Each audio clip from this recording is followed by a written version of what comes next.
Selamat datang kembali di Evis. Kali ini, Evis akan merecap sebuah film action yang berjudul The Transporter, yang bercerita tentang seorang mantan tentara bernama Frank Martin yang beralih profesi menjadi seorang pengantar paket khusus untuk para mafia. Tanpa berlama-lama lagi, mari kita langsung saja ke cerita lengkapnya.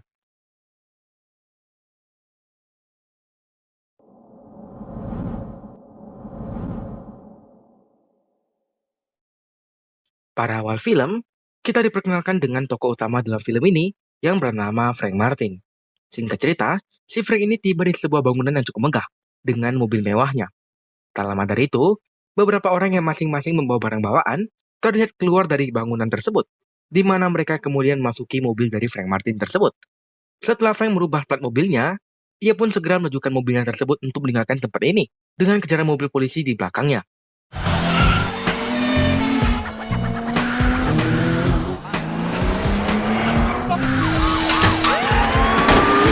Dengan kemahiran mengemudi tingkat tingginya, Frank yang posisinya sempat terpojok kemudian berhasil membelokkan mobilnya, sehingga para polisi kemudian tidak dapat lagi mengejarnya, dan mereka tiba di sebuah daerah ketinggian di kota tersebut.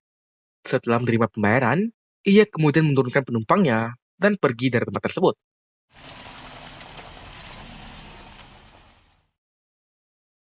Keesokan harinya, Frank telah bersiap di mobilnya untuk menunggu seorang anak buah mafia yang akan memasukkan sebuah paket ke bagasi mobil Frank untuk ia antarkan.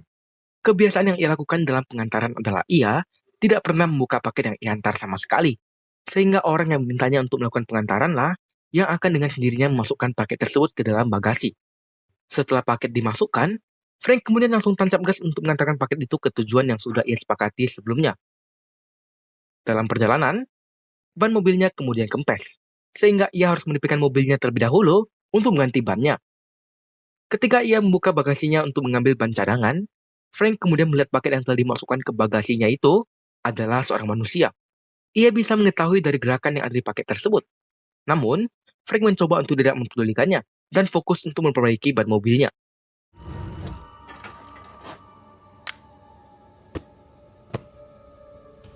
Setelah selesai, ia kemudian kembali melanjutkan perjalanannya dan kembali terhenti di sebuah tempat yang cukup sepi.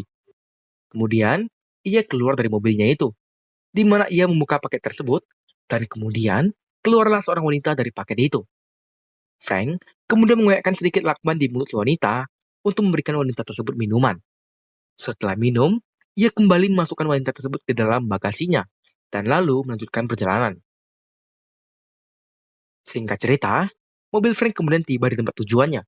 Di sana, ia sudah ditunggu oleh pemilik rumah tersebut yang bernama Darren. Frank sendiri langsung keluar dari mobilnya dan mengambil paket berisi wanita yang ada di dalam bagasinya tadi. Setelah itu, Darren kemudian menawarkan sebuah paket lagi untuk diantarkan oleh Frank. Dan setelah Darren menyelesaikan pembayaran, paket kemudian dimasukkan ke mobil Frank.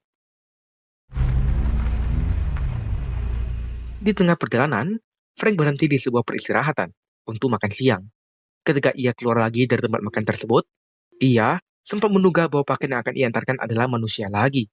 Sehingga Frank mendekati vending machine di sana untuk membeli sebotol minuman dan diberikan kepada orang yang dijadikan sebagai paket. Namun, ketika ia berjalan kembali ke mobilnya, tiba-tiba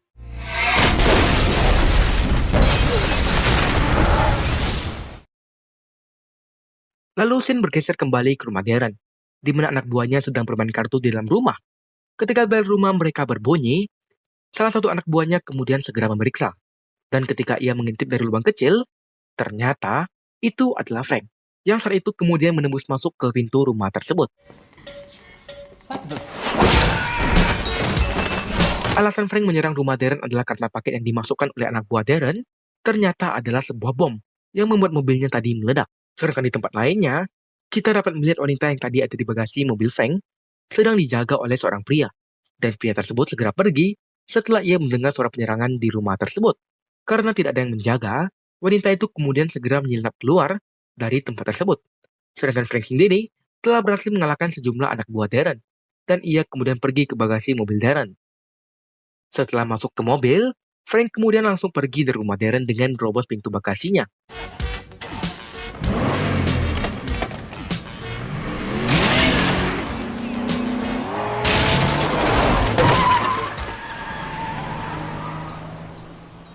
Di Di tengah perjalanannya, Frank kemudian menghentikan mobilnya setelah ia melihat wanita tadi secara tiba-tiba sudah ada di mobilnya.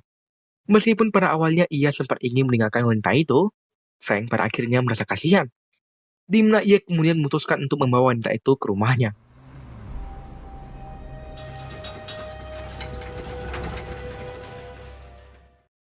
Keesokan paginya, Frank sedang mencicipi makanan buatan Lei. Ia saat itu merasakan ada sesuatu yang aneh.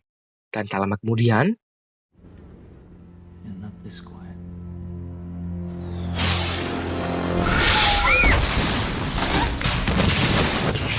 dari luar rumahnya, kita bisa melihat sejumlah orang dengan senjata laras panjang sedang menembaki rumah Frank dengan membabi buta, yang membuat Frank dan Lei harus segera pergi dari rumah ini untuk menyelamatkan diri.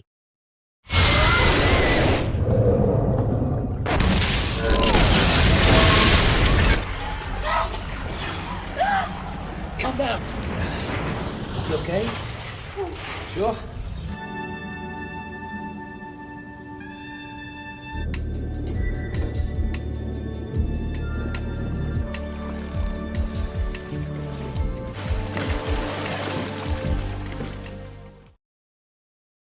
Setelah mereka berhasil selamat dari penyerangan yang sepertinya dilakukan oleh Darren, mereka kemudian berjalan keluar dari sebuah gedung.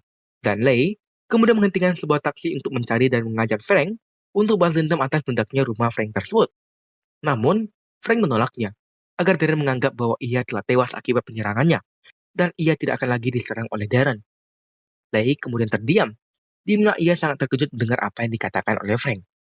Ia kemudian berteriak kepada Frank yang berjalan meninggalkannya, dan bercerita bahwa ada ratusan orang di dalam sebuah kontainer di atas sebuah kapal, di mana ia dan keluarganya pada awalnya juga ada di kontainer itu. Namun, ia kemudian berhasil untuk kabur.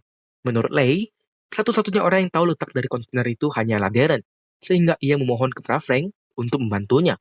There are 400 people dying in a container. My father, my sisters. The only one who knows the container number is that guy.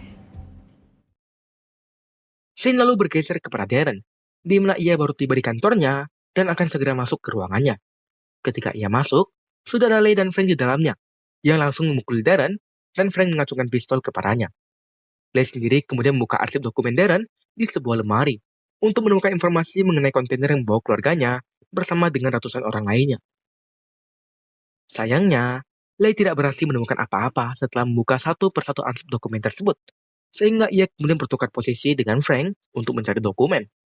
Tak lama dari itu, sekretaris Darren mengirimkan sebuah pesan bahwa pria bernama Mr. Kwai telah tiba di kantor mereka. Darren kemudian mengatakan kepada Lei bahwa ayahnya telah tiba di kantornya. Frank tentu saja terkejut mendengar apa yang dikatakan oleh Darren, karena Lei tadi mengatakan bahwa semua keluarganya ada di kontainer tersebut. Lei yang terpojok justru malah mengacungkan senjatanya kepada Frank. Tak lama kemudian, pria bernama Mr. Kwai kemudian muncul bersama dengan dua bodyguardnya. Lei kemudian langsung mengacungkan senjatanya kepada Mr. Kwai tersebut. Namun, Mr. Kwai berhasil menangkannya, dan singkat cerita, Lei dibawa oleh Mr. Kwai alias ayahnya. Sedangkan Frank dengan satu gerakan saja berhasil ditahan oleh seorang pria lain.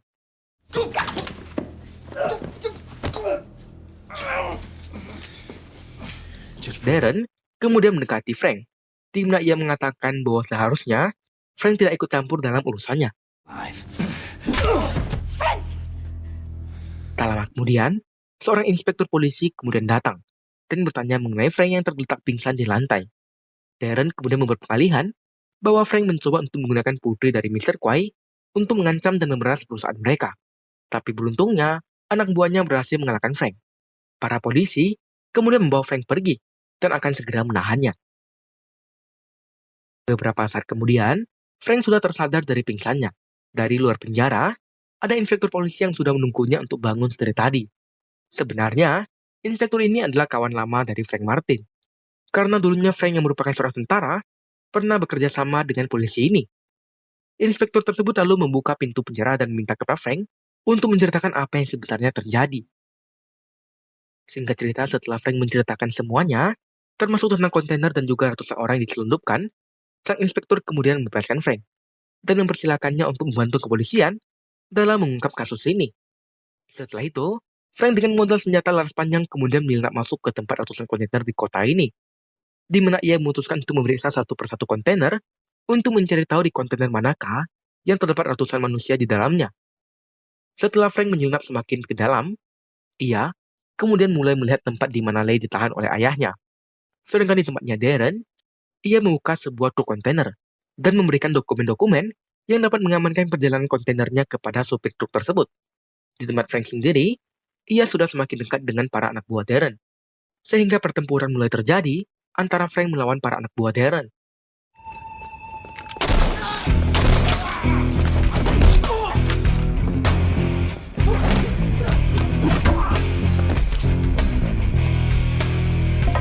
Setelah ia memukuli kepala Frank dengan sebuah kayu, Darren lalu pergi meninggalkannya, karena ia tahu belasan anak buahnya telah siap untuk menguliti Frank yang seorang diri. Tapi bukan Jason Statham namanya jika tidak jago berkelahi. Kita bisa melihat bahwa ia dengan mudah membantai anak buah dari Darren, dan segera berlari mengejar kontainer tersebut, yang telah memulai perjalanan ke sebuah kota bernama Marseille.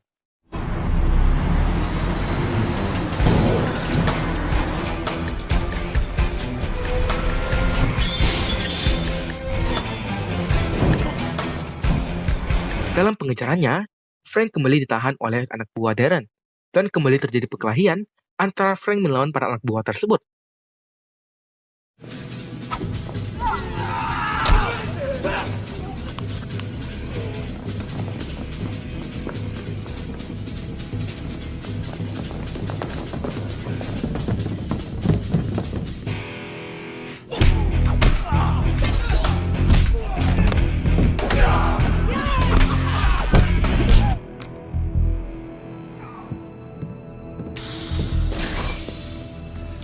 Frank yang dengan mudah membantai satu persatu anak buah dari Darren hingga bajunya pun terlepas, kemudian segera memajukan sebuah mobil untuk pergi ke Marseille dan mengejar kontainer Darren dan juga Mr. Quay.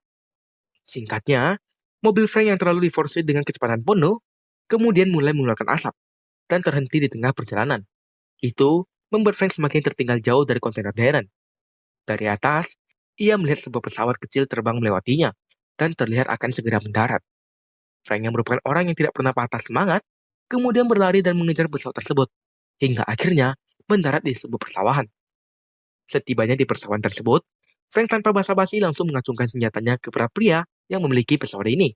Tak lama kemudian, Sing lalu dibawa ke kontainer Darren yang sedang melaju ke Marseille. Dari atas kontainer tersebut, sudah ada Frank yang menumpang di pesawat milik orang tadi. Setelah posisinya sudah sesuai menurut pengukuran pribadinya, Frank kemudian terjun bebas menggunakan parasutnya. Singkatnya, ia berhasil mendarat di salah satu kontainer. Parasut yang waktu itu ia lepas sembarangan, kemudian terbang dan menimpa mobil pengawal Darren di belakang, sehingga kecelakaan pun tak terelakkan.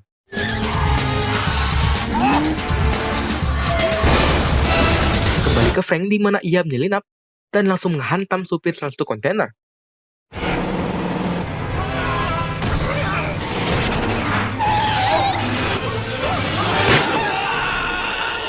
Di dalam sebuah mobil lainnya, kita bisa melihat ada Leigh, Darren, dan juga Mr. Quay.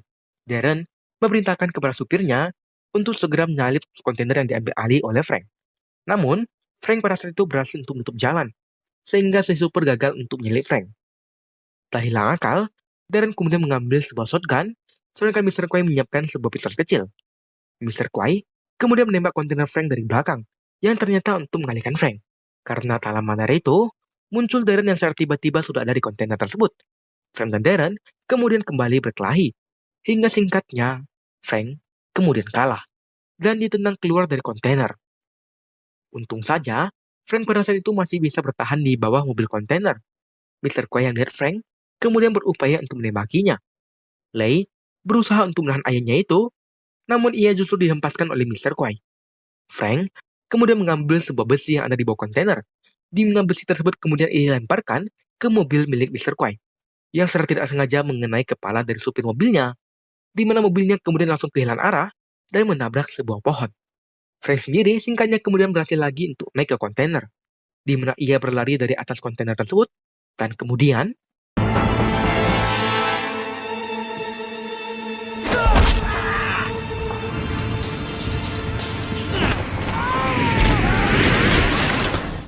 Frank lalu mengendarai kontainer tersebut hingga tiba di pinggir pantai, ia akhirnya bisa bernapas lega. Namun tiba-tiba, Mr. Quay yang ternyata masih saja hidup mengacungkan senjatanya kepada Frank. Ia kemudian menuntun Frank untuk berjalan. Mereka berdua sampai di sebuah tepi jurang. My daughter will get over it if I'm lucky, maybe. Dari kejauhan, mereka dapat dengan jelas mendengar suara teriakan dari Lei yang diikuti dengan beberapa suara tembakan, yang membuat Frank dan juga Mr. Quay sama-sama menduga bahwa Lei telah dibunuh oleh anak buah Darren. Tak lama kemudian, yang tertembak ternyata adalah Mr. Quay. Frank lalu mendekati Lei dan mengambil pistol yang ia pegang. Beberapa saat kemudian, Lei membuka kontainer dan berbicara dengan bahasa Mandarin.